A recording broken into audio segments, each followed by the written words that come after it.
সন্তানকে দায়িত্ব নিতে দিন, ওকে ওকে খানিকটা সময় ছেড়ে দিন, ও হ্যান্ডেল করে নিক যে কোন টিচার কি বলেছে। এটা বাবা তুমি সুপার স্যারের সাথে কথা বলে, তুমি টিচারের সাথে কথা বলে মিটিয়ে নাও। বাচ্চাকে কখনো সন্তানকে এভাবে দায়িত্ব দিন, ও যখন দায়িত্ব পায় ওর মধ্যে ম্যাচুরিটি আসে, ও তখন ব্রেনকে ও খেলাতে থাকে যে কার সাথে কিভাবে কথা বলবো তাহলে আমি এই সমস্যা থেকে মুক্ত হয়ে যাব।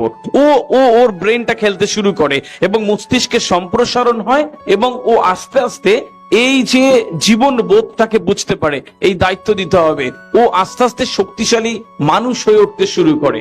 সন্তানকে যখন নিচের দায়িত্ব দেবেন, বাবা পড়ো, নিচের মশারি নিচে খাটাও, এখানে যেটা করা হয় নিচের মশারির নিচে খাটাও, নিচের থালাটা নিচে ধুয়ে রাখো, নিজের সমস্যা নিচে মেটাও, ও আস্তে আস্তে শক্তিশালী মানুষ হতে শুরু করে।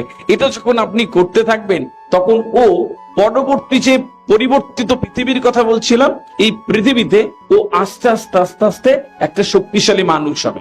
একটা ছোট্ট গল্প বলি, আপনারা গল্পটা শুনে থাকবেন। একটি বেশ দয়ালু লোক, কাইন্ড হার্টেড একটা মানুষ, সে বিজনেস করে। তার আরেকজন যে বিজনেস পার্টনার তার জন্য অপেক্ষা করছিল আসবার জন্য। তো সে যে জায়গায় অপেক্ষা করছে সে জায়গায় এরকম একটা বাগান, তো আসবার জন্য অপেক্ষা করছে। তো অনেক দেরি হচ্ছে বলে সে ওই বাগানের মধ্যে ঢুকে আস্তে আস্তে ওই গাছপালাতে হাত বোলাচ্ছে, ও কখনো গাছের সাথে এমনি এমনি কথা বলছে, সময় কাটাচ্ছে এবং ওর ভালো লাগছে। তো হঠাৎ করে এরকম চলতে চলতে ওর চোখ পড়ে গেল যে একটি প্রজাপতির গুটি থেকে একটা প্রজাপতি মুখটা শুধু বের করেছে সামনের ওই গুটিতে একটু ভেঙে, এবং সে প্রাণপণে বেরোনোর চেষ্টা করছে। তো অনেকক্ষণ ধরে লোকটা দেখছে যে প্রজাপতিটা আসলে বের হতে পারছে না। খুব দয়া হলো, মায়া হলো, কাছে গেল, দেখছে এরকম ঝাপটাচ্ছে কিন্তু সে বের হতে পারছে না। অনেকক্ষণ দেখার পরে তার মনে হলো না, একটু সহযোগিতা করি, একটু সাহায্য করি, ওই প্রজাপতিটাকে বের হতে দিই। তো উনি কি করলেন, কাছাকাছি থেকে কোনো একটি কাঠের টুকরো নিয়ে ওই মেরে মেরে এইভাবে ওই প্রজাপতির যেই শক্ত আবরণটা ওইটা ভেঙে দিলেন। ভেঙে দেওয়ার পরে ওই প্রজাপতিটা বেরিয়ে এলো কিন্তু একটু উড়েই মাটিতে পড়ে গেল। তারপরে দেখা গেল যে সারা জীবন আর উঠতেই পারেনি। বিষয়টা হচ্ছে এইটা সিস্টেম কি, প্রজাপতির বাচ্চাটা যখন ওই মুখটা দিয়ে তার ঠোঁট দিয়ে ভেঙে ভেঙে ওই মুখটা বের করেছিল মাত্র, তারপরে তার ডানা ঝাপটাচ্ছিল এটাকে ভেঙে ফেলবার জন্য।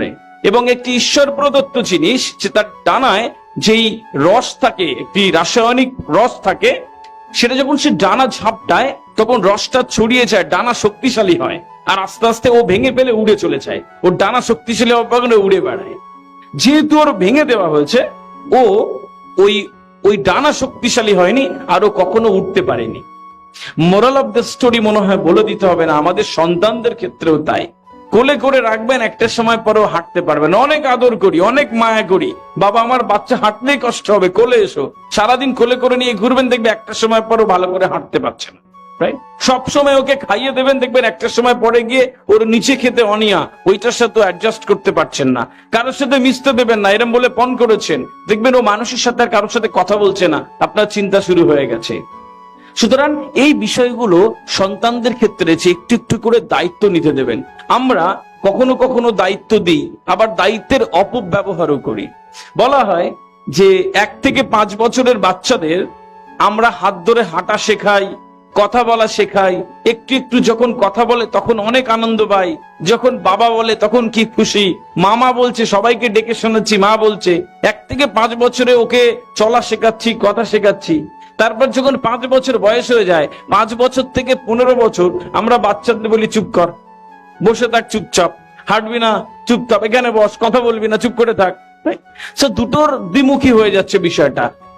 এই অপব্যবহারটুকু যেন না হয়, ওদেরকে সঠিক ছোট ছোট ছোট ছোট দায়িত্ব দেবেন। আপনার জানার জন্য এখন অনেক কিছু রয়েছে, অনেক প্ল্যাটফর্ম রয়েছে, এক ক্লিকেই কি কি করবেন সন্তানের সাথে এইটা আপনার জানা হয়ে যাবে, এটা আপনি বুঝতে পারবেন, এই জিনিসটা করে রাখবেন।